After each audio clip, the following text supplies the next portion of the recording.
Hi, hello guys, welcome to the channel. This video will show you how to free up your space on CapCut PC. So here I already opened my CapCut homepage like this, and then if you see the size of my project, as you can see, all these projects I have 360. 636 megabyte, and then about 453, etc., etc. If you are looking for the file explorer and then find the CapCut draft like this, you find your videos and CapCut draft.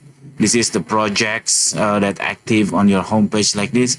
Actually, if you delete all of this, it's not really helping to free up space, to free up your space.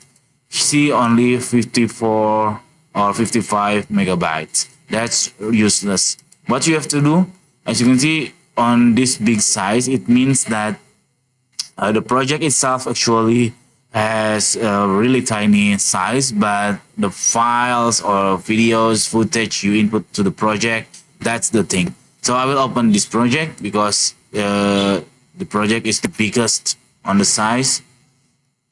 Okay, I lost one of my media, and then as you can see, this is my footage I upload to this project, and then you can sort it by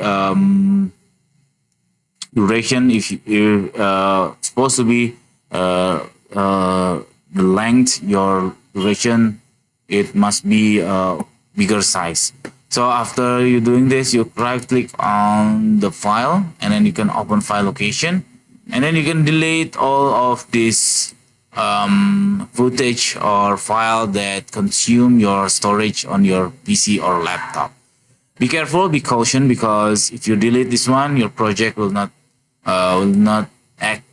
access anymore your file. So make sure you delete it wisely.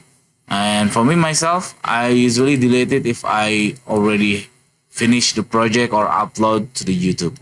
Okay, that's it. Very simple tutorial. I hope it's helpful for you. If you please subscribe our channel. Thank you for watching, guys. Bye bye.